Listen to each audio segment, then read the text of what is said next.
بسم الله الرحمن الرحيم الحمد لله وكفى والصلاة والسلام على الحبيب المصطفى صلى الله عليه وعلى آله وسلم تسليما كثيرا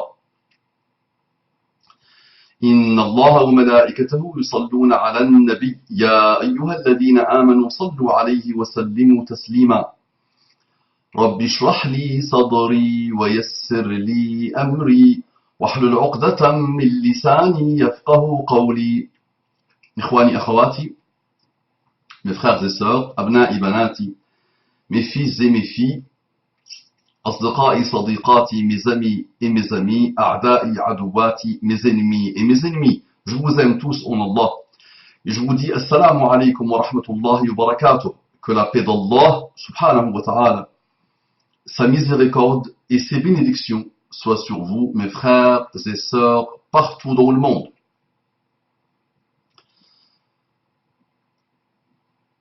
Quel engagement de paix, de miséricorde, de bénédiction et de tous les excellents comportements de l'islam. Quelle belle invocation et quel beau pacte. Avançons s'il vous plaît, construisons. Mes frères et sœurs non musulmans, mes frères et sœurs en humanité, quelle belle affection, quel beau parcours que nous partageons ensemble depuis des années et des années. Quelle belle chose j'ai appris avec vous et de vous.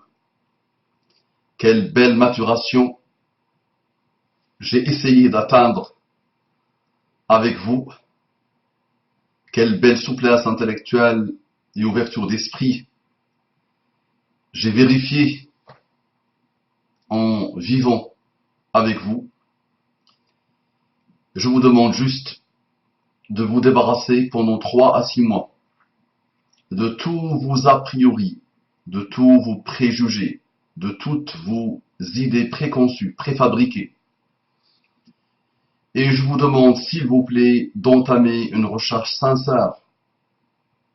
Existe-t-il Dieu, Allah? S'il n'existe pas, très bien, c'est pour vous, c'est uniquement pour vous, c'est privé, c'est vraiment privé, c'est une démarche privée pour vous. Est-ce qu'il existe? Oui ou non? S'il n'existe pas, pas de problème. S'il existe, ok. Comment il se manifeste? Qu'est-ce qu'il attend de moi? Pourquoi il m'a créé? Quelques questions simples qui méritent de vous un effort continu et sincère. Débarrassez-vous de la cathode cybernétique et médiatique. Débarrassez-vous de toutes les manipulations que vous avez subies. Et avancez et construisez vous aussi et construisons ensemble. Qu'Allah vous accorde les délices infinies de la guidée. Un frère me dit, bonjour monsieur. Bonjour mon frère, bonsoir mon frère. Qu'Allah t'accorde la guidée. Je suis tombé sur votre vidéo dénommée Invitation pour les non-musulmans. J'ai mis un S mon frère. Tu as mis les non-musulmans sans S. J'espère que j'ai mis un S. Normalement je l'ai mis. D'accord? Et j'ai écouté vos paroles ouvertes et apaisantes, faisant appel à la paix, et je vous remercie.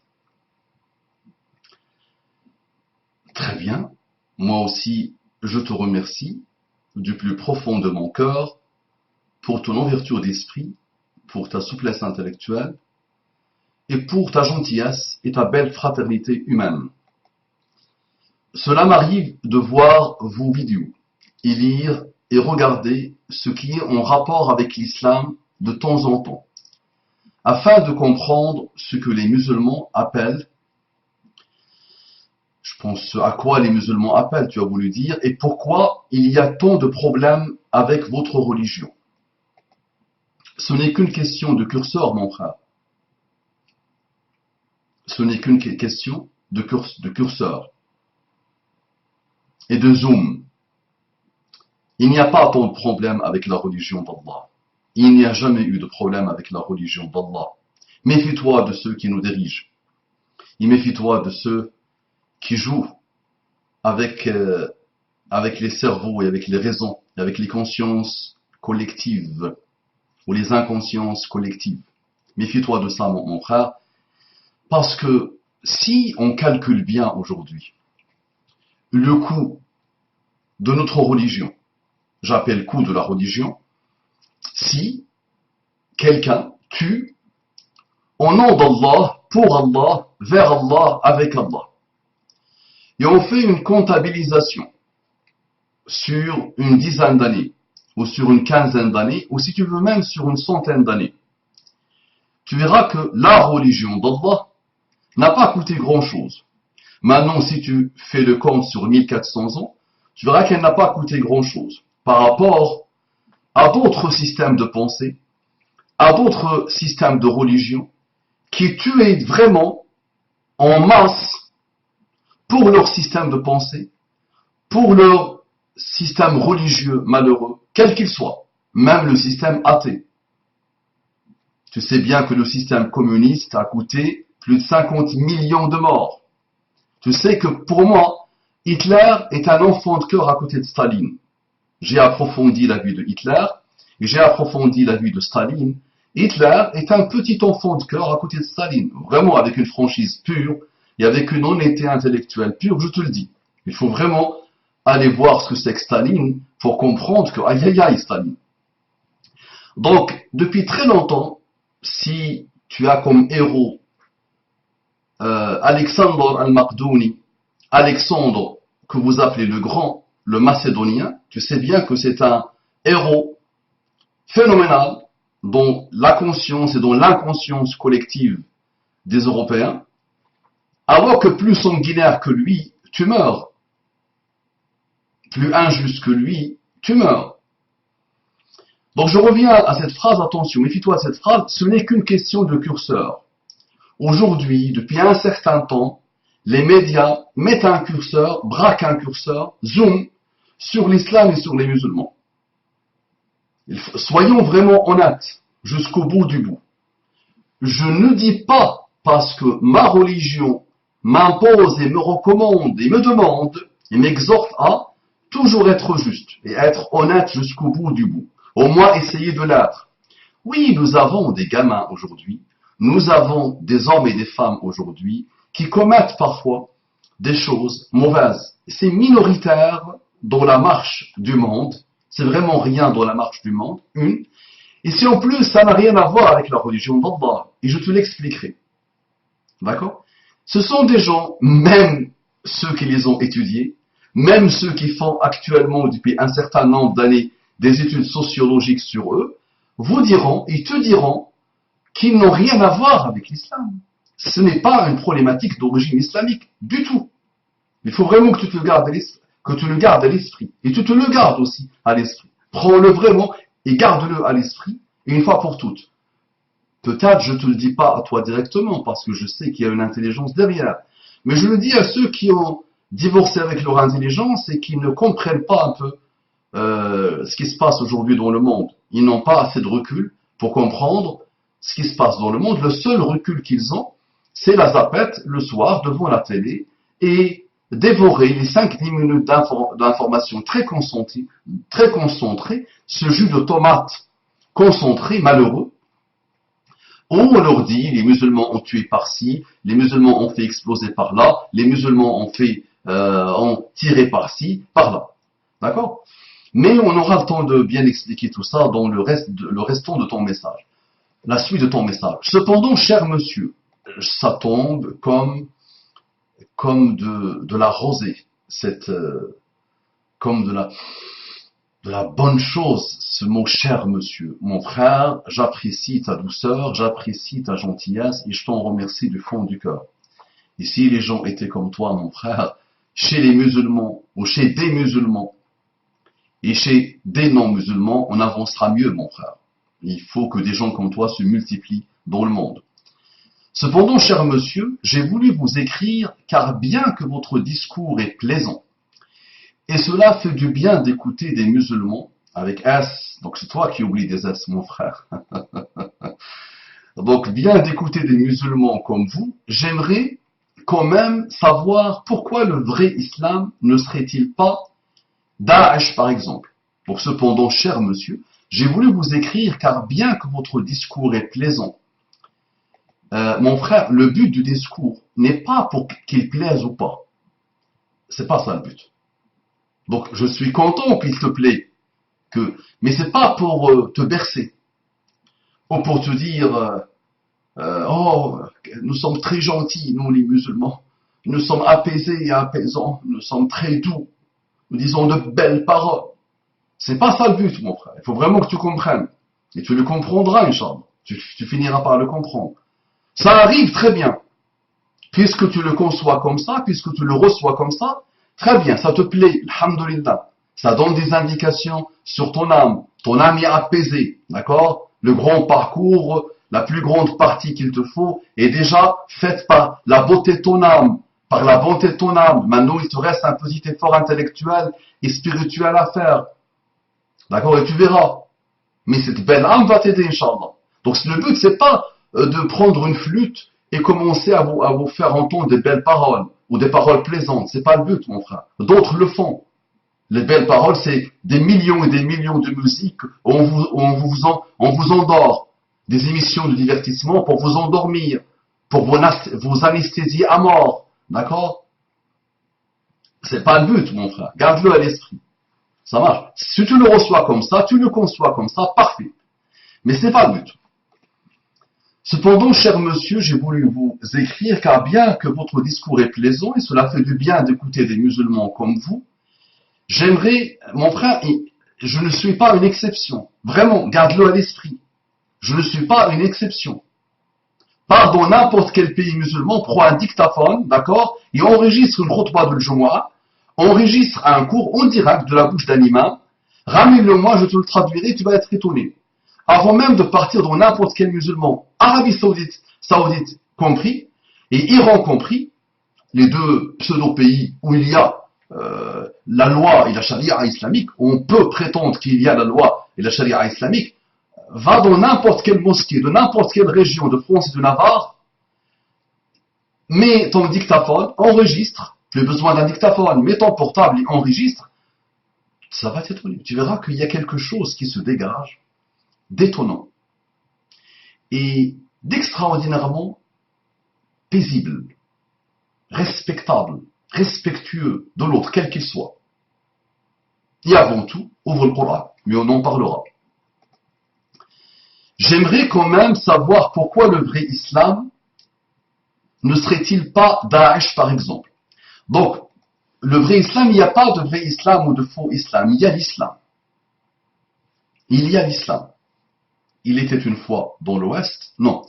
Il était une fois à la Mecque, un homme qui a existé au 7e siècle. Un homme qui a existé au 7e siècle. Zoom, s'il te plaît, et mets le curseur sur le 7e siècle partout dans le monde. Comment l'humanité réfléchissait? Qu'est-ce que l'humanité faisait? Intéresse-toi à la civilisation romaine, gréco-romaine, grecque, romane, perse. Intéresse-toi aux civilisations anciennes.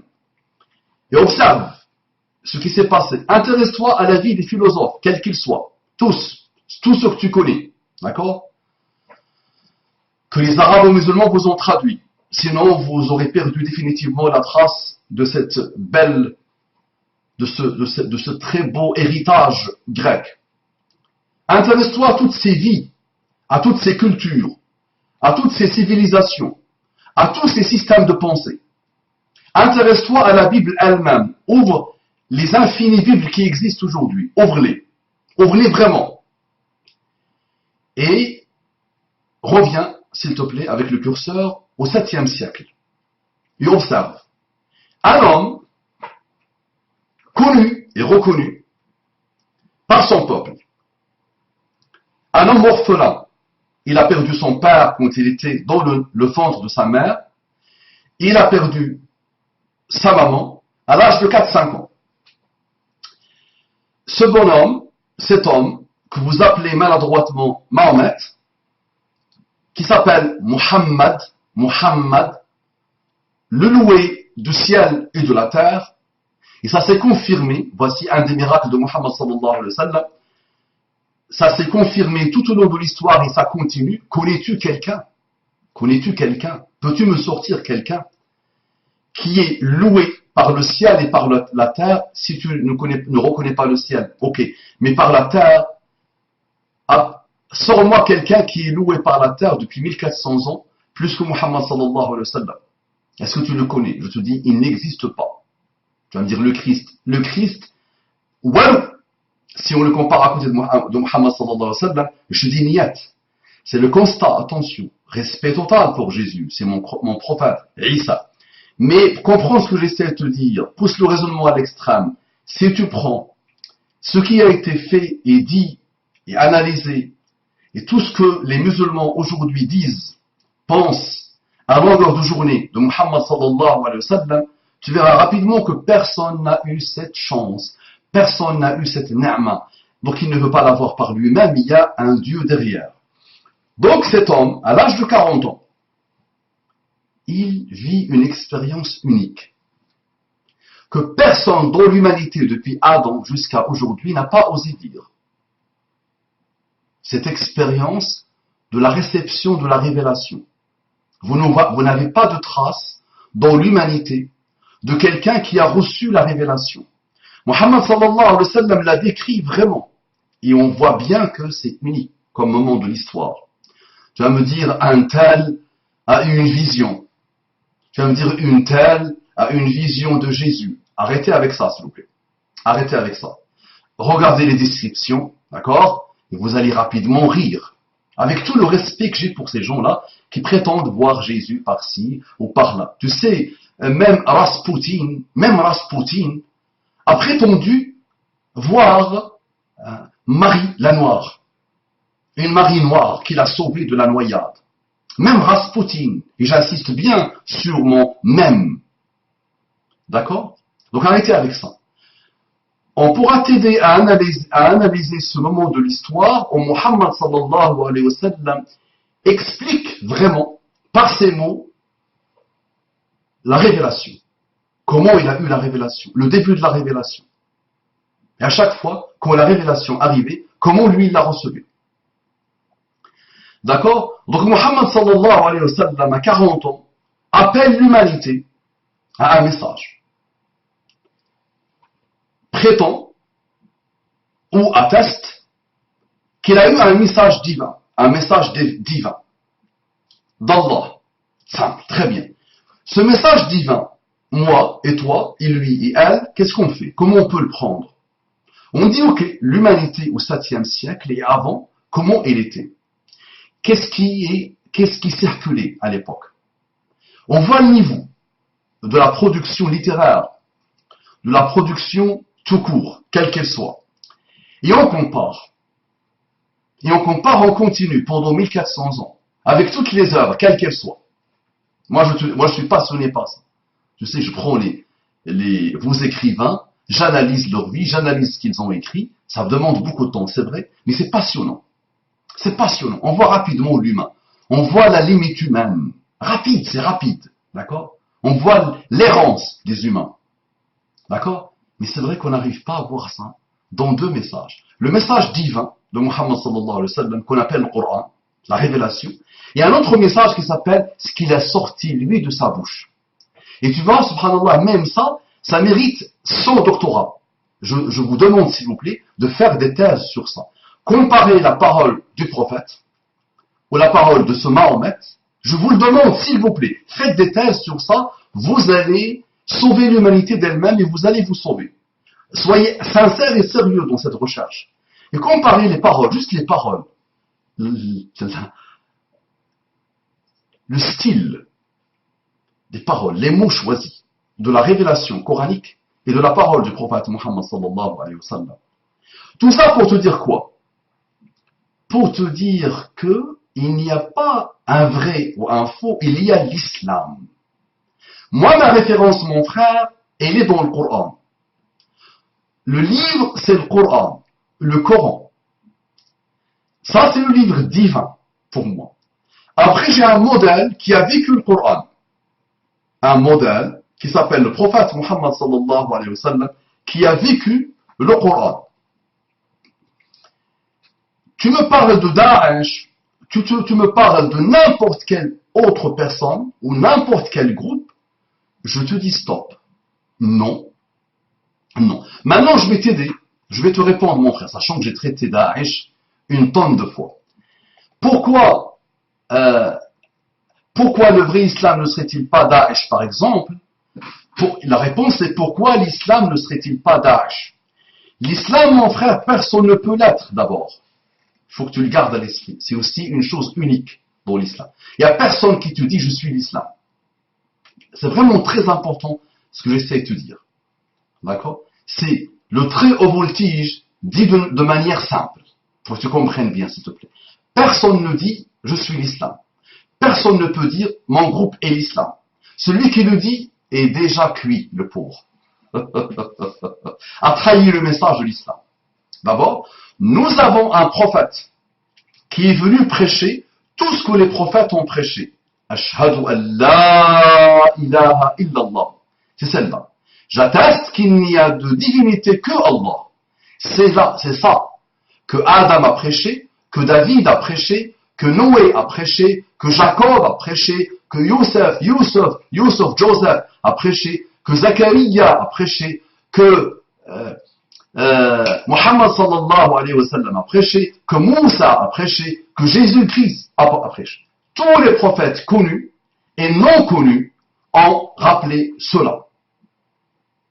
Ashhadu an la ilaha illallah wa ashhadu anna Muhammadan Rasulullah. Très important. Muhammad sallallahu alayhi wa sallam a rajouté quoi? Qu'est-ce que Muhammad sallallahu alayhi wa sallam a plus que les autres prophètes? Il faut savoir, et tu peux le vérifier, et c'est facilement vérifiable, que tu sois athée, que tu sois bouddhiste, que tu sois adorateur des coccinelles, quel que soit ton parcours, quel que soit ton système de pensée, quelle que soit ta religiosité, quel que soit ton athéisme, d'accord? Tu peux vérifier une chose simple, que n'importe quel prophète est venu pour un endroit, est venu pour une époque. Et tu as son message. D'accord? Vérifiable.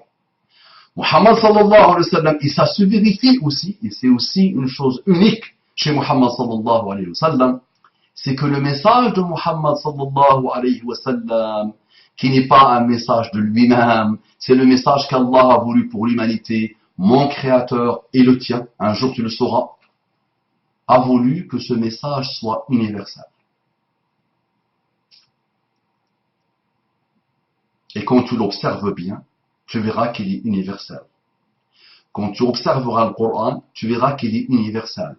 Quand tu observeras Muhammad sallallahu alayhi wa sallam, tu verras que dans l'humanité, il n'y a pas eu plus universel que Muhammad sallallahu alayhi wa sallam. Tu verras l'histoire musulmane et tu comprendras très vite que l'islam est vraiment universel. D'accord? Donc, fais cette recherche-là et tu verras ça. Maintenant, Daesh. Ya Habibi, mon frère, mon bien-aimé. Tous les comités de fatwa, tous, sans aucune exception. Et déjà, aller jusque-là, pour moi, est une aberration. Pour que je parte jusqu'au comité de fatwa, pour te dire que Daesh n'est rien, il ne représente rien, malheureusement, c'est pour moi déjà une aberration, une souffrance de l'argumentation. D'accord? Wallahi, une stérilité de l'argumentaire, malheureusement. Mais même une stérilité irréversible. D'aller jusqu'au comité de fatwa pour te le dire, mais je dois te le dire. Mon frère, la totalité de comités de fatwa musulmans dans le monde, Arabie Saoudite compris, Iran compris, je sors toujours ces deux exemples parce que vous les prenez pour les endroits où il y a la charia. D'accord? On prétend, vous prétendez, les musulmans prétendent, la totalité des comités de fatwa refusent Daesh. Je répète, la totalité des structures de l'effort intellectuel musulman, de ce qu'on appelle l'ijtihad, refusent Daesh. Très bien. La totalité des savants qui ont un minimum, juste qui ont respiré un tout petit peu la science islamique, elle est passée par là, ils l'ont senti. La totalité des savants refusent Daesh. Ça marche? Je te rajoute une troisième. L'écrasante majorité de ceux, d'accord, je les appelle pas savants, de ceux qui ont eu un parcours un peu révolutionnaire, qui ont subi l'injustice des États-Unis, l'injustice de l'impérialisme sous toutes ses formes, et qui ont parfois été durs, d'accord? On va dire les camarades de Ben Laden, les camarades et les amis de Ben Laden, d'accord? Refusent catégoriquement Daesh. Refusent vraiment catégoriquement Daesh. D'accord? L'écrasante majorité des musulmans sur la terre, 1,6 milliard de musulmans, d'accord, refusent Daesh. Je rajoute, la totalité des humains sur terre, la totalité des humains, ne parlons même plus de religion, refusent Daesh. Mais c'est logique. C'est logique. Mais c'est une logique implacable, pure. Des gens majoritairement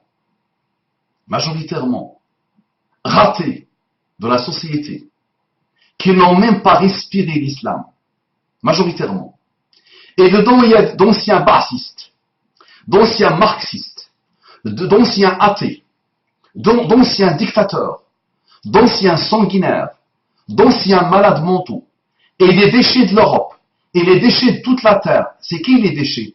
Mais des ivrognes d'hier, femmes et hommes, des ratés d'hier, femmes et hommes, et des frustrés d'hier, femmes et hommes, et qui partent. On regarde le raisonnement. Au mieux, au pire, s'ils avaient dit, voilà, les États-Unis, des forces minables, d'accord, colonisent notre pays, profitent de nos richesses, on va résister, comme a fait Charles de Gaulle. On va résister. Très bien, résistez, votre pays, très bien, c'est votre problème, parfait. Le problème, c'est que qu'est-ce qu'ils ont fait Daesh? Et c'est ça la folie. Ça, c'est plus la folie. Pas besoin, là, il faut les psychanalyser. Dommage que Freud n'est plus. D'accord? C'est de l'humour noir, attention. Donc, il faut les psychanalyser. Qu'est-ce qu'ils ont fait? Au lieu de faire ça, de résister à un colonisateur, à un impérialiste, d'accord, qui les vampirise, qui pille leurs richesses, d'accord, très bien. Qu'est-ce qu'ils ont fait? Ils ont déclaré la guerre à l'humanité. Il fallait que tu me dises, tu sais, la question, j'aimerais quand même savoir pourquoi le vrai islam ne serait-il pas Daesh. Remplace l'islam par n'importe quel mot, quel qu'il soit. La vraie raison, la vraie argumentation, la vraie beauté, la vraie bonté, la vraie humanité, la vraie citoyenneté, la vraie pertinence, la vraie intelligence, le vrai trésor, mais ce que tu veux. Et je me dirais non, mais c'est normal, c'est pas Daesh, c'est pas possible. Donc réfléchis un peu, s'il te plaît. Réfléchis un peu. Tu sais, l'avocat de ce gamin belge, de ce grand personnage qu'on vous a montré dans les médias, que vous connaissez plus que Muhammad sallallahu alayhi wa sallam, tellement vous avez entendu parler de lui. L'avocat, qu'est-ce qu'il a dit? Et il dit ce que nous répétons depuis des années, mon frère. Qu'est-ce qu'il a dit? Il a dit il a une intelligence d'un cendrier. Et il est plus vite. Et il a l'intelligence d'une coccinelle. La coccinelle est beaucoup plus intelligente. Il a l'intelligence de béton armé. Tu sais, les atomes et les électrons et les protons, ça bouge, n'est-ce pas? Le béton armé, ça bouge l'intérieur, mais c'est plus, tu vois. Mais quelle intelligence? Mais rien, ça. Mais c'est rien. C'est la production aujourd'hui, je vais te dire, de monde actuel. C'est la production, ce que tu vois aujourd'hui, sur lequel on zoome aujourd'hui, et on l'appelle islam, avec une escroquerie intellectuelle qui dépasse tous les entendements. Mais c'est un vide intersidéral, mon frère. Mais c'est des gamins, c'est la production du monde actuel dans lequel on vit. Point barre. Les forces du mal vous disent, ils veulent vous faire dire et vous faire entendre que c'est l'islam. Alors toute l'histoire musulmane, les textes de l'islam et son histoire montrent que non. Ça n'a rien à voir avec ça, l'islam, mon frère. Vous semblez totalement contre ces sauvages, mais ayant lu des sourates et des hadiths de vos textes religieux, excusez-moi monsieur, mais tout de même, j'ai l'impression que ces gens appliquent à la lettre les textes islamiques, surtout ceux qui parlent de tuer les mécréants, couper les mains, le combat, etc. Tu n'as rien lu. Maintenant, pousse le raisonnement à l'extrême. Je t'invite, s'il te plaît, à te débarrasser pendant 3 à 6 mois de la cathode cybernétique et médiatique, Et puisque tu m'as choisi pour m'écouter, écoute ma production depuis 3 à 6 mois. Si tu arrives à faire ma production depuis des années, c'est parfait. Maintenant, écoute, si tu n'arrives pas, 3 à 6 mois. Écoute, assis-toi, mets ton verre de jus d'orange, d'accord? Un gros récipient de popcorn, ok? Pas salé, pas sucré, c'est pas bon pour la santé. Et tu m'écoutes, tu t'allonges comme ça, sur ton hamac, et tu me visionnes, et tu m'écoutes. Ça marche. Tu parles des textes religieux, moi je les ai analysés, les textes religieux, mon frère. Je les ai présentés. D'accord? Maintenant, tu nous dis, des textes religieux, excuse-moi, si tu les as lus, toi, ne leur fais pas dire ce qu'ils ne disent pas, parce que tu tombes dans la même bêtise que les pseudo-musulmans de Daesh. Parce que les pseudo-musulmans de Daesh, quand tu veux tuer quelqu'un, tu trouves toujours des excuses. D'accord? La police d'assurance. Il y a 200 000 euros. Tu tues la femme de ta vie. Tu peux tuer tes 2 parents pour une police d'assurance, pour un héritage, pour une haine, pour une jalousie. D'accord? Quand tu veux tuer, tu trouves toujours des excuses. Même les pires criminels en série, on leur a trouvé des excuses. Et eux-mêmes, ils trouvent pour eux-mêmes des excuses. La plus gentille, la plus minable, c'est « j'entends des voix ». D'accord? Maintenant, quand tu veux tuer en masse, tu te rappelles de celui qui a tué plus d'une centaine en Europe. Lui-même a écrit plus de 1000 pages ou 1500 pages, si ma mémoire est bonne. Hitler, Mein Kampf. Et beaucoup d'autres. Donc on va toujours essayer, tu sais, les hitlériens, Hitler et ses copains, se sont basés malheureusement sur des textes de Nietzsche. De Nietzsche, imagine. Alors que plus gentil que Nietzsche, tu meurs. Plus apaisé que Nietzsche, tu meurs, n'est-ce pas? Plus humaniste que Nietzsche, tu meurs, n'est-ce pas? Avec tout ce que je peux penser de Nietzsche, attention. Avec tous les désaccords que je peux avoir avec Nietzsche, d'accord? Mais on a fait dire à des textes de Nietzsche ce qu'ils ne disent pas pour tuer. D'accord? Staline, qu'est-ce qu'il a fait? Il a pris une théorie, d'accord, de Marx et de Lénine, d'accord, et il a cuisiné un tout petit peu pour tuer. Robespierre, l'amoureux de son idole, de sa divinité, Jean-Jacques Rousseau, qu'est-ce qu'il a fait? Pour une bonne raison, pour une bonne finalité d'après lui, il a massacré. Il a guillotiné. Alors qu'il se prend pour un divinisateur, d'accord? Un adorateur de Jean-Jacques Rousseau. Le contrat social. Donc quand on veut tuer, on peut toujours essayer de faire dire au texte ce qu'on ne dit pas. C'est pour ça, moi, je t'ai rappelé que les références sont quoi? Le Coran, la Sunna,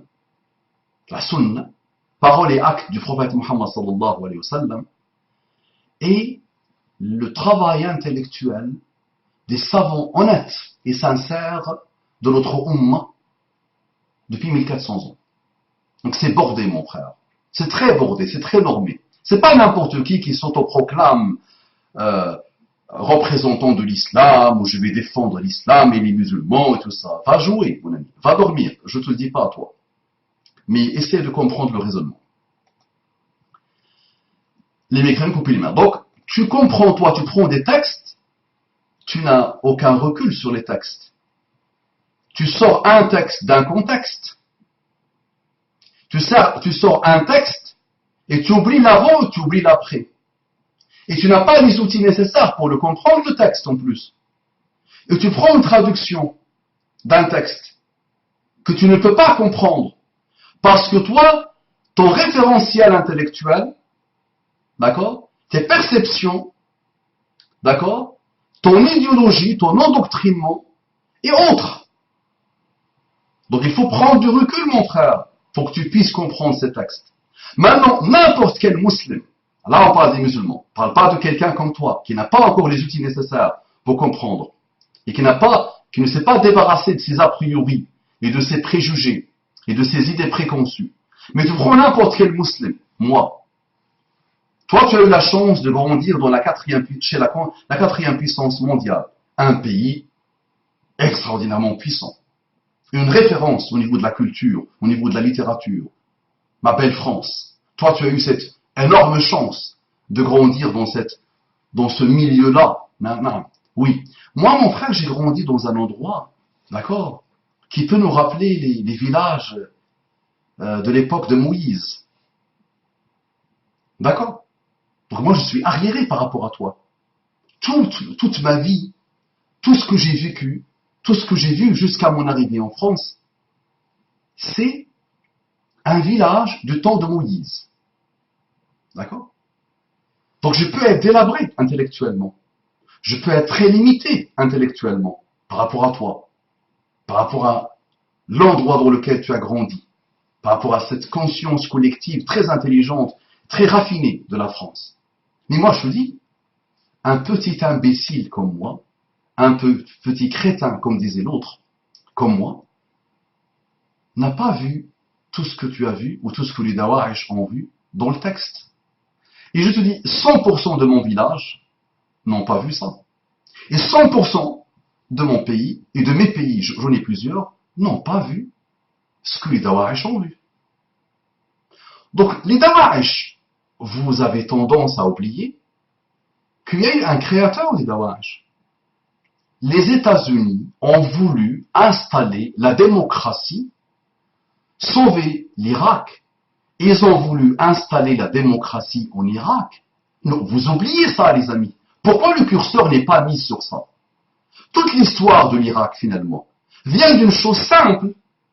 Un imbécile, d'accord, que l'Europe a fait grossir, d'accord, a fait grossir vraiment, qui s'appelait Saddam Hussein, qu'Allah l'agrée. Qu'Allah l'agrée. Le mot imbécile, allez chercher ce que ça veut dire. Donc le pauvre, il a été trop engraissé par l'Europe, trop soutenu par l'Europe, trop utilisé par l'Europe et les États-Unis. Un jour, il perd la tête. D'accord? Mais il y a d'autres raisons, très économiques, très basses, malheureusement. Il part attaquer le Koweït. 1990. C'est très complexe, l'histoire. D'accord? Bush, le père, a lancé une guerre totale. Pour sauver le Koweït, non. Pour se sauver lui-même, mais pour sauver ses intérêts. D'accord? Il n'a rien fait par rapport aux musulmans bosniaques qui étaient massacrés à l'époque en Europe, à 1 heure de Paris. Ça n'intéresse personne, ça. Tu comprends? Il n'a rien fait pour les Rwandais aussi, qui se faisaient massacrer. La fameuse guerre civile. Plus de 500 000 morts en quelques semaines. En peu de semaines, 15 jours, 1 mois maximum. Personne n'a rien fait. Personne n'a rien fait au Somalie. Depuis 25 ans, 28 ans, c'est un pays délabré complètement. Alors qu'on peut l'aider, qu'on peut le sauver.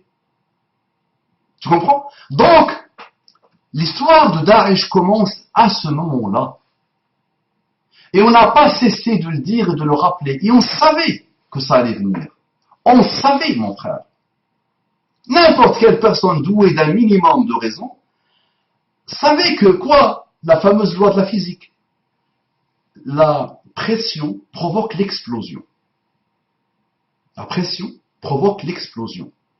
Les États-Unis ont tué 2 millions d'Irakiens, directement et indirectement. Ils ont détruit un pays. D'accord? Ils ont déstabilisé un pays qui a besoin de la dictature d'un Saddam ou d'un autre. C'est un pays qui a besoin de Saddam ou d'un autre.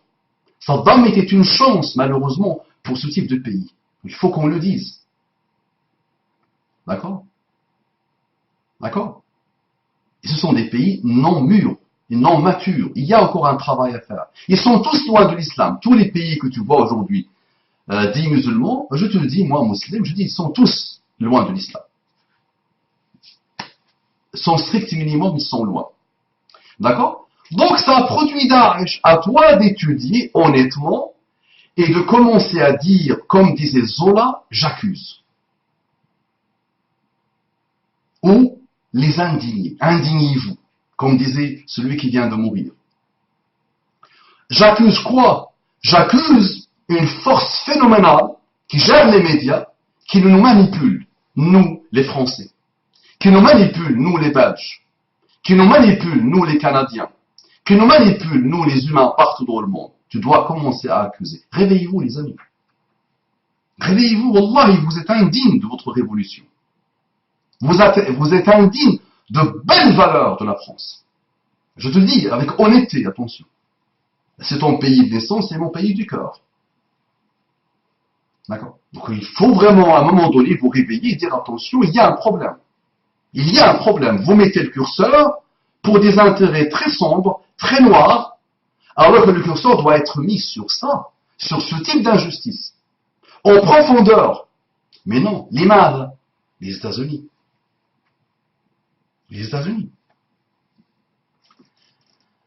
Les États-Unis, nos propres intérêts, vos propres intérêts, les manipulations que vous subissez à longueur de journée, ce que vous respirez malheureusement à longueur de journée et de nuit.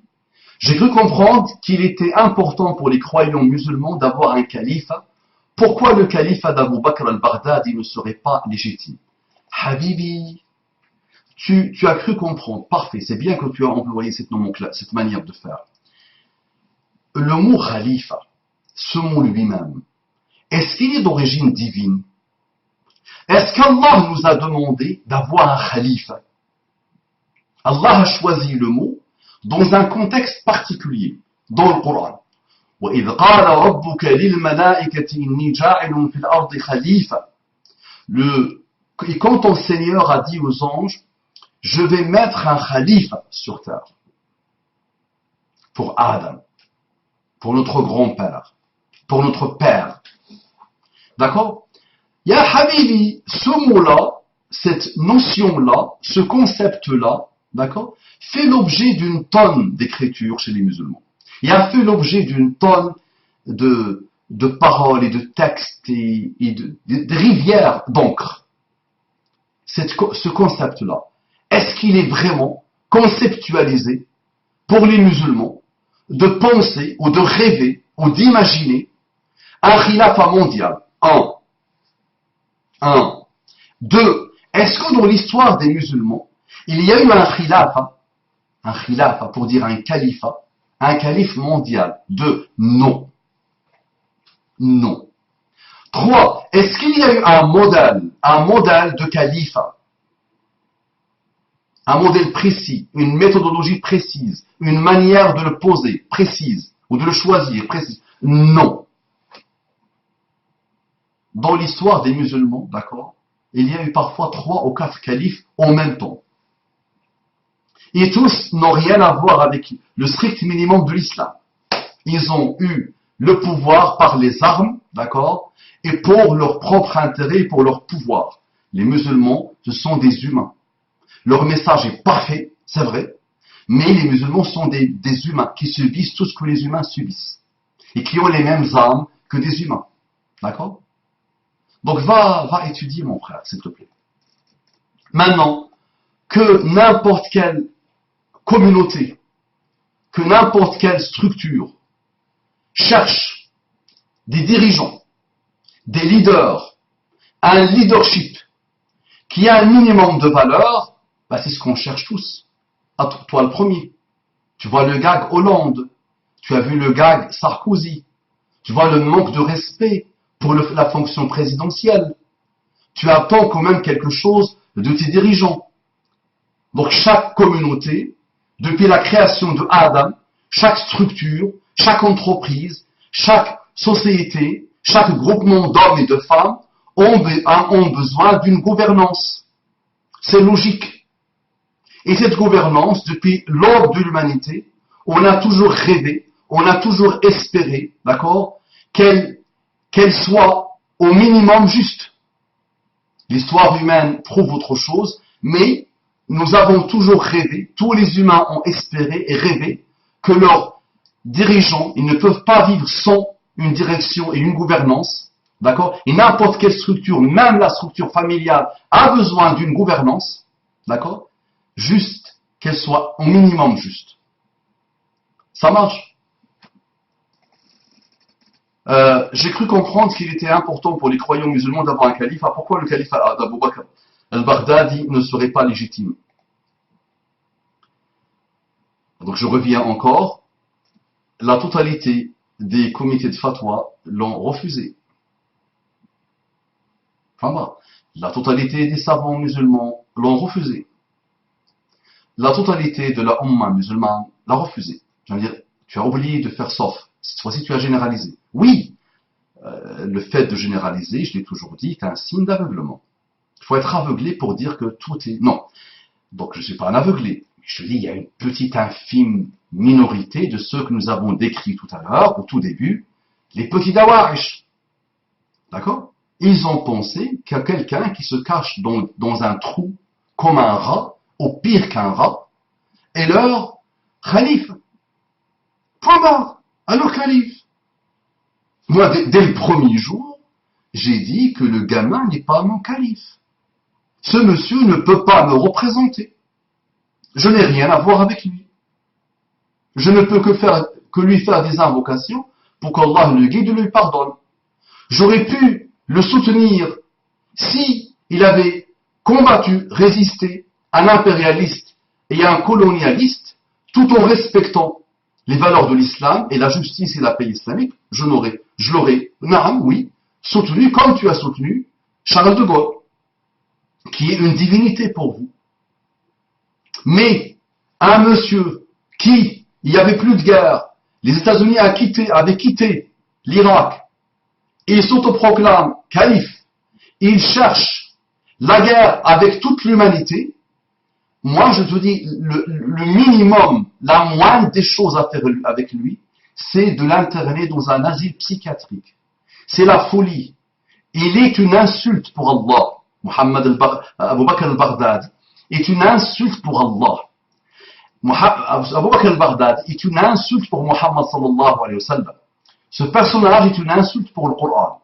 Ce personnage est une insulte pour l'histoire musulmane. Fin barre. Je te dis, en français en plus, avec un accent au blédard, pourquoi pas, mais en français. Tu ne peux que le comprendre. À toi maintenant, attention, de chercher, d'approfondir, d'étudier, d'être honnête, s'il te plaît, et de te débarrasser de tes a priori, et de tes préjugés, et de tes idées préconçues. Préconçues et tout ce qui est préfabriqué. Ça marche. Et tout ce qu'on a mâché pour toi. Mâche toi-même, s'il te plaît. Ne laisse pas les autres mâcher pour toi. Pourquoi les musulmans de France qui est soucieux d'appliquer, donc qui sont soucieux d'appliquer, tu as un problème avec les R, toi, appliquez ER. De manière rigoriste, votre religion ne devrait-il pas les rejoindre et prêter allégeance si votre Coran vous le demande? On vous dit qu'il y a 5 millions de musulmans en France. On va écouter cette statistique, on va la croire. Combien de musulmans en France sont partis rejoindre Daesh? Combien? Il est facile d'aller les rejoindre. Tu sais, la France a laissé partir. La Belgique a laissé partir. Il fallait débarrasser. La France savait, mon frère. La France a des plans A jusqu'à Z. Ils savent comment travailler avec l'islam et les musulmans. Donc ils ont laissé faire. Ils ont bien affiné leur courbe d'expérience avec l'islam et les musulmans sur 500 ans, sur 1400 ans, d'accord? Le franc, cet homme blanc, cet homme de l'Europe, cet occidental, connaît parfaitement l'islam et les musulmans. Mais malgré ça, il n'a pas bien analysé les choses, ou il les a trop bien analysées. Va approfondir. Et il a laissé faire. Il a laissé partir des gamines de 14 ans, de 15 ans, de 13 ans, de 16 ans, de 17 ans, de 18 ans. Ils les ont laissés partir pendant des années. D'accord? Mais combien sont-ils? Il vous dit 700. Il y a eu déjà 250 morts ou 300 morts. Combien il reste? Ah, bon, tu dois te dire, hein, ah oui, les 5 millions de musulmans, avec tout ce qu'ils vivent, avec tout ce qu'ils subissent en France, racisme, xénophobie, ce mot intégration, ce mot désintégration, ce mot assimilation, tous les mots et toutes les choses qu'ils subissent les pauvres, d'accord? Et malgré ça, il y a eu une infime minorité de personnes qui sont parties. Mais qui sont-ils? Ah, qui sont-ils? Ces gens-là qui sont partis. Bah, ils ont l'intelligence d'un cendrier.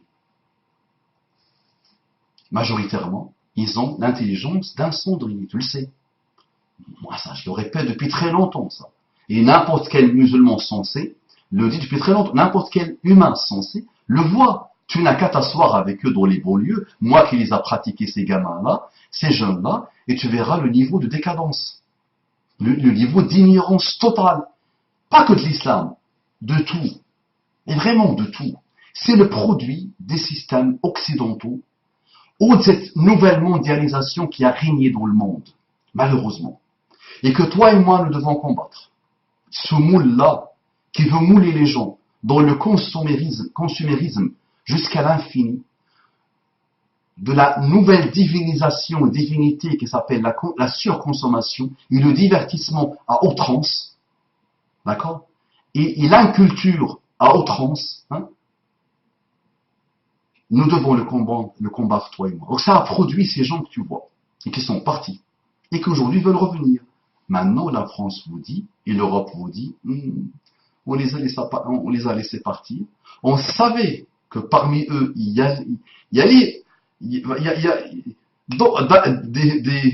des gens sanguinaires allaient revenir, des gens qui ont vu le sang couler, qui ont vu des images, qui ont vu des gens, pas des images, déchiquetées. On savait qu'ils allaient revenir. Et on savait que n'importe quel humain qui voit le sang partout et des corps déchiquetés et la misère la plus profonde, il peut péter un câble, comme vous dites, et vouloir lui aussi tuer. Mais la France a laissé faire. Va étudier pourquoi. Il va analyser pourquoi. S'il te plaît. Pour que quelqu'un comme toi, apaisé, voilà, une des réponses, pour que quelqu'un apaisé comme toi, d'accord, qui a une âme très pure, très sincère, dise ce que tu dis toi aujourd'hui de l'islam et des musulmans. Voici une des causes. Le combat, il est énorme, mon frère. Le combat entre le mal et le bien, il est phénoménal. Tout en rappelant que je ne vois pas le complot partout. Mais il y a quand même des choses qu'il faut analyser. Pas des fidèles croyants qui... pourquoi, selon vous, ne sont-ils pas des fidèles croyants qui pratiquent le Coran comme il le faut? Pratiquer le Coran comme il faut, il faut d'abord le connaître. Être croyant, c'est d'abord comprendre ce que c'est qu'être croyant, mon frère. C'est simple, c'est aussi simple que ça. Mais tous ceux qui les ont analysés vous disent qu'ils n'ont jamais ouvert le Coran. Votre star ou starlet, celui qui est resté des assassins de Belgique et de France, lui-même il a lu le Coran ou une partie du Coran sur Internet. Il a lu quelque chose en français. Peut-être tu lui dis quelle traduction du Coran, quelle interprétation du Coran tu as étudié, il pourra te dire j'ai lu celle de Kazimierski. Peut-être. Le pauvre il ne sait même, wallahi, si son avocat lui pose la question, tu as lu quelle version en français du Coran, quelle traduction, et il peut lui dire, je sais pas, c'est sûr. Mais s'il lui dit peut-être Kazimierski, il peut lui dire oui. J'ai lu celle de Kazimierski. Tu vois? Est-ce que tu comprends ce que j'essaie de te dire? Bien sûr, je ne suis pas bête. Encore heureux. Vous n'allez pas mettre votre vie en danger et dire sur Internet et dire du bien de Daesh. Mais tu es fou, mon frère. Mais là, tu es bête. Tu vois comment je suis méchant. Mais là, tu es vraiment bête. Mais si tu ne me connais pas, et tu ne connais pas le musulman comment il est, mon frère, je te le dis, je te le redis, si tu ne me connais pas, va me connaître. Il n'y a pas aujourd'hui, dans les mouvements qui bougent chez les musulmans, un groupe à qui je ne me suis pas consacré corps et âme. Et à qui je n'ai pas dit clairement ce que je pense. Et c'est pas pour le plaisir de dire des gens ce que je pense d'eux, ou des groupes ou des sectes musulmanes. Donc aujourd'hui, mon frère, j'ai l'animosité d'une grande partie de grands sectaires de la Ummah musulmane. Et mes pires ennemis s'appellent ceux qui se prétendent musulmans. Ceux qui me souhaitent la mort et la haine totale, c'est ceux qui vraiment veulent que je disparaisse à vie, et que tous ceux qui sont comme moi, ce sont ceux-là les musulmans. C'est ça que tu ne comprends pas. Cette vision-là de l'islam, cette compréhension de l'islam, c'est celle-là la compréhension de n'importe quel musulman, n'importe lequel, quel qu'il soit, même le débutant qui vient de commencer. Simple et bonjour, comme bonjour. Mais mon frère, c'est pas aujourd'hui, moi, que je vais avoir peur. D'accord? Mais il y a un ennemi de l'islam qui se prend pour un musulman. D'accord? À qui j'ai répondu? Le jour où tu seras musulman, tu le connaîtras. D'accord? J'ai dit à une personne qui voulait faire la médiatrice entre lui et moi, j'ai dit, moi je viens à Châtelet-Léal, seul. Et lui, il vient avec tous ses copains. Anciens prisonniers, anciens ivrognes, alcooliques, malades mentaux, psychopathes, instables. Je viens seul. Mais mon frère, mais qu'est-ce que tu racontes? Moi je veux... Habibi, là on parle d'islam, mon frère. Là quand on parle l'islam, Habibi. Et les gens donnent leur vie pour leur zizi. Sont capables de donner leur vie pour leur zizi. Les gens sont capables de détruire leur vie pour un pavillon. De gaspiller leur vie pour du matériel. Tu penses que moi je viens avoir peur, Habibi? Bon. Bien sûr, je ne suis pas bête ici, tu étais bête ici. Vous n'allez pas mettre votre vie en danger et dire sur Internet et dire du bien de Daesh. Et je dis du mal de Daesh, et je n'ai jamais cessé de dire du mal de Daesh. Et s'il y avait un bien chez Daesh, je l'aurais dit. Si tu leur trouves un bien, s'il te plaît, montre-le-moi, je le dis. Il faut toujours, en islam, mon frère, il faut toujours être juste. Juste. D'accord. Mais si mon propre fils ou ma propre fille fait quelque chose, d'accord, et mon témoignage fait qu'on l'a mis sous la guillotine de Maximilien Robespierre, Wallah, je témoignerai contre mon fils et ma fille. C'est ça l'islam, mon frère. C'est ça le musulman, mon frère. C'est un lapsus, attention. Et ça, les recommandations de l'islam. Nous devons être honnêtes jusqu'au bout du bout. Nous devons être justes jusqu'au bout du bout, mon frère. Et on n'a pas à craindre personne. D'accord? Et le destin, il est entre les mains d'Allah. Et ma vie, elle est entre les mains d'Allah.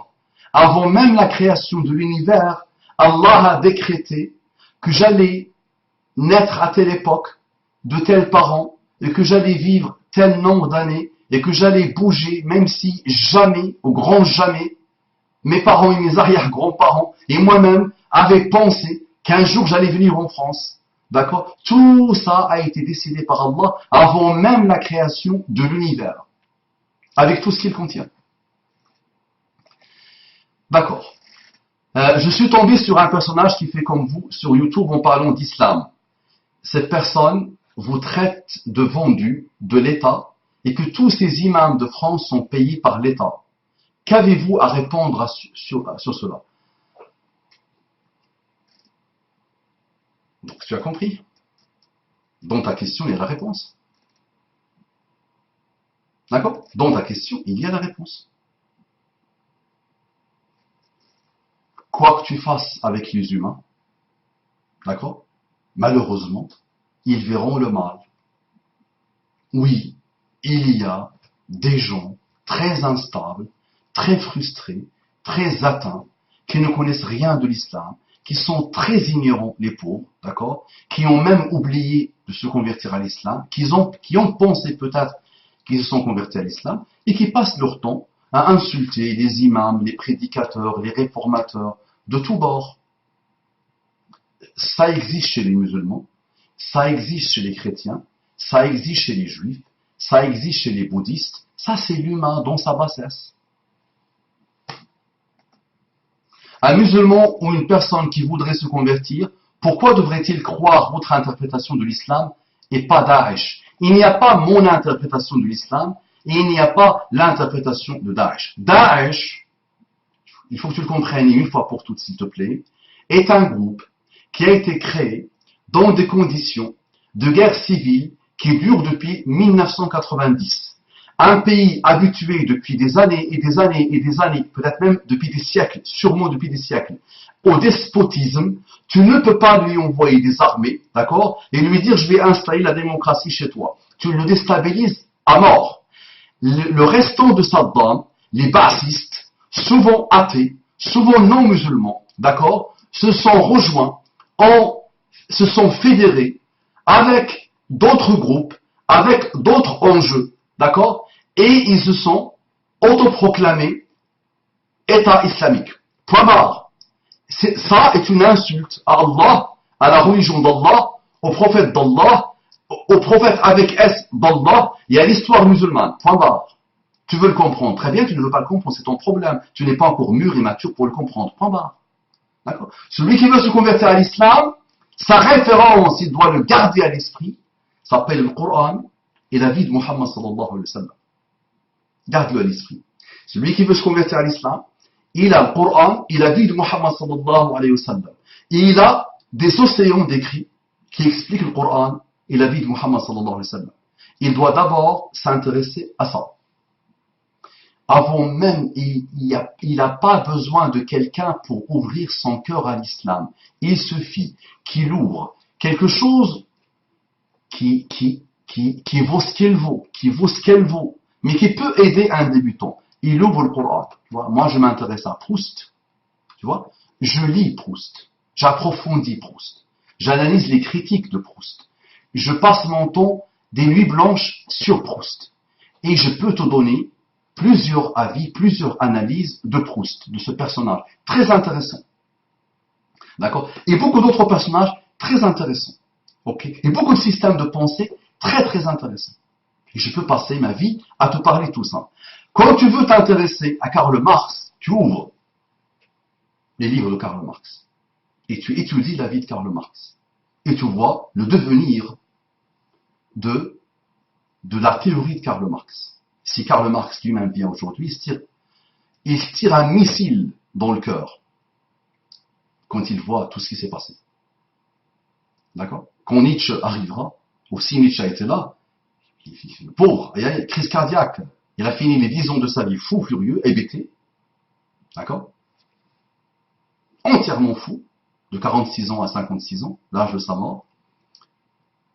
Heureusement peut-être qu'il a fini fou. Maintenant, s'il revient, il dira « J'aurais bien aimé ne pas venir sur Terre, que mes textes, ma pensée, soient utilisés par Hitler et ses copains. » Tu comprends? Ok, qui me dit que vous n'êtes pas engagé pour donner une image d'un islam gentil et passable aux yeux des mécréants, comme moi, pour contrôler, c'est vrai que tu as un problème avec les S, avec les ER, pour contrôler la masse en échange d'un salaire. Simple, mais simple. Je fais des rappels depuis des années et des années et des années et des années. J'ai une tonne d'ennemis qui me détestent par sectarisme, musulmans et non musulmans, d'accord? Il y a des gens, je suis un homme public aujourd'hui, d'accord? Et si tu le dis, mes ennemis vont te dire ce n'est pas possible. Abu Umam, qu'on connaît, il y a des gens qui me pratiquent, qui sont musulmans, qui sont honnêtes, et qui me pratiquent parfaitement. Si je voulais l'argent, mon frère, je te dis, Wallahi, je peux avoir 25 000 à 30 000 euros par mois. Facile. Allah m'a doté d'une intelligence, d'un amour de l'intelligence, d'accord? Par la grâce d'Allah subhanahu wa ta'ala, j'ai eu quelques diplômes très intéressants, très très intéressants, et j'ai une certaine expérience depuis l'âge de 21 ans. Et j'ai même dirigé des entreprises à 28 ans. 2 entreprises, presque 3. Et je gagnais très bien ma vie. Un simple rappel sur la franc-maçonnerie m'a coûté mon poste. D'accord? Maintenant, si je veux gagner de l'argent, il suffit que je parte en Irlande, ou au Qatar, ou à Dubaï.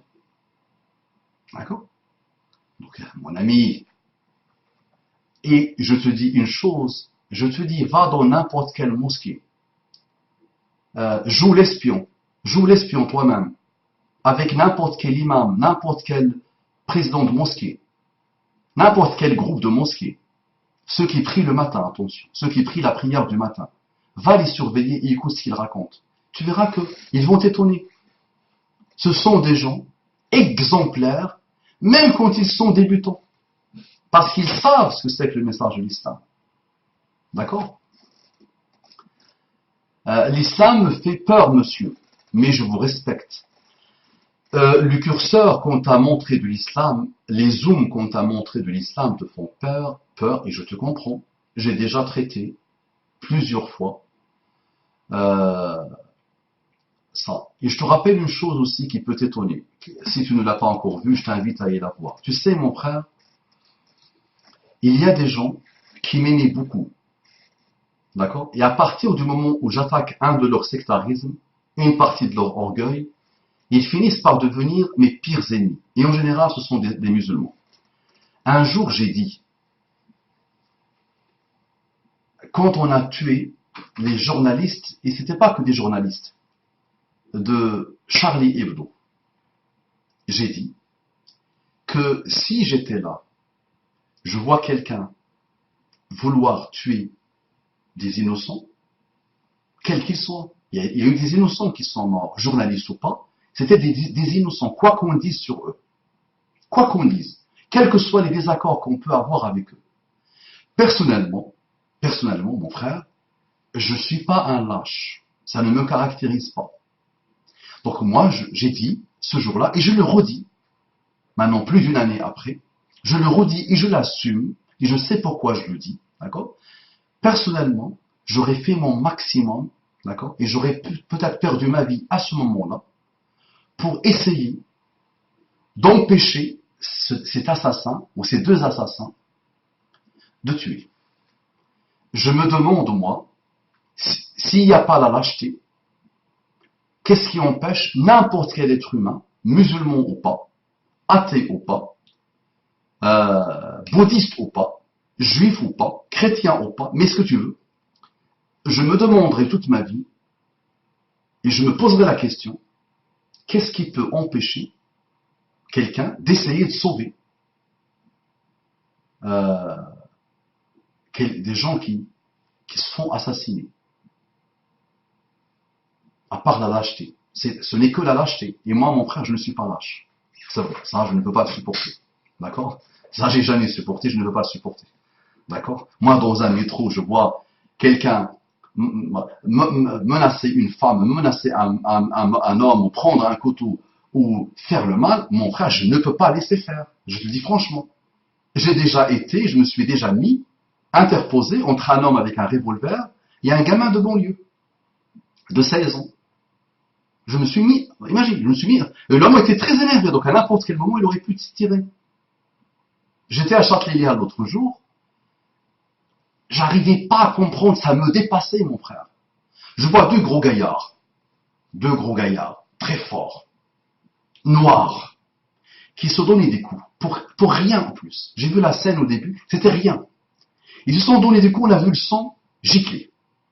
Et ils ont commencé à se frapper. Et je voyais des gens avancer, marcher. Ouais, personne n'a intervenu. Enfin, mon frère, moi, tu vois, je fais 1m82. Mais c'est vrai que j'ai pas la force de nos amis un peu, tu vois. C'est pas méchant ce que je raconte. Tu sais, c'était vraiment deux masses. Et je me suis mis entre les deux masses. Et je ne pouvais pas avancer. Je n'aurais pas pu imaginer avancer tant que j'ai pas arrêté. Et je l'ai arrêté, alhamdoulilah. Un jour, à la sortie de la mosquée. Imagine. Dans une mosquée où j'ai prêché en plus. Un chrétien, ivrogne, ou presque ivre, se bat avec un musulman. Et le sang a giclé de partout. Et les musulmans avançaient. Rien, pas de problème. Et je me suis mis entre les deux et je les ai arrêtés. C'est beau, c'est laid, c'est mauvais, c'est bas, c'est prétentieux. Appelle-le comme tu veux. Mais ça me caractérise. D'accord? Pour que tu puisses comprendre. Et c'est vrai que des gens ont même décrété que j'étais un apostat. Parce que j'ai dit que j'aurais pu donner ma vie pour sauver des koufars, des mécréants. C'est la folie. Ça, c'est la folie. L'islam me fait peur, monsieur, mais je vous respecte. Si vous êtes ce que vous dites, un homme sincère qui appelle à la vérité et à la paix, j'espère que vous répondrez à ces questions qui me posent problématique. Et j'espère vraiment que vous y répondiez, même si je conçois que ce sont des questions dangereuses, mais j'estime peut-être qu'ils sont, sans vouloir me vanter, utiles pour tout le monde, y compris pour vos jeunes frères qui sont perdus entre un islam complètement opposé, celui qui appelle au djihad et celui du vôtre qui appelle à la paix. Encore une erreur. Il n'y a pas mon islam à moi qui appelle à ci ou ça et l'autre qui appelle à ci ou ça. Il y a un seul islam. Personne ne peut penser ou dire ou prétendre qu'il peut être le représentant de l'islam. D'accord? Mais nous avons un socle de valeurs, un corpus de valeurs, un référentiel de valeurs que l'humanité n'a pas connu. Et ce sont des valeurs, mon frère, qui viennent de chez Allah. Tu pourras les vérifier, le vérifier une par une. Simplement. Donc à toi d'aller chercher, à toi de... Donc j'ai répondu, j'espère, à tes questions. Ce type de questions est de la gnégnette à côté de tout ce que j'ai pu traiter sur presque 1100 rappels sur Internet. Et j'ai fait beaucoup de mosquées de France et de Belgique, beaucoup de mosquées, beaucoup de villes, alhamdoulilah, et j'ai dit, et j'ai redit, et j'ai développé ce type de système de pensée que le gamin musulman qui est né dans mon village à moi connaît. Donc je n'ai aucun mérite, mon frère. Ne pense pas que je sors du lot. Tous les prédicateurs que tu vois, tous les imams que tu vois. Maintenant, si tu parles de djihad, je vais te l'expliquer si tu ne l'as pas compris. En un mot maintenant, il ne faut pas que le rappel dure trop longtemps. Il a déjà duré trop longtemps. Tu sais, plus de 10 minutes, tu meurs. Le djihad, mon frère, est une notion elle-même, qui montre que Muhammad sallallahu alayhi wa sallam est un prophète d'Allah. Ce mot djihad. Donc le mot djihad, on te l'expliquera, c'est l'effort d'abord.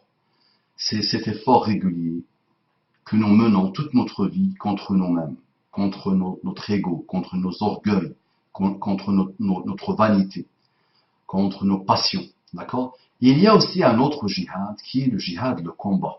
D'accord? Le djihad défensif, toi-même tu le connais, tu n'as rien contre. Les hommes folkloriques, quels qu'ils soient, barbares, civilisés, ils viennent attaquer ton pays, tu vas te défendre, n'est-ce pas? Et tu t'appelleras un résistant. D'accord? Et on dressera une statuette pour toi. Et tu seras le Voltaire de la résistance française, n'est-ce pas?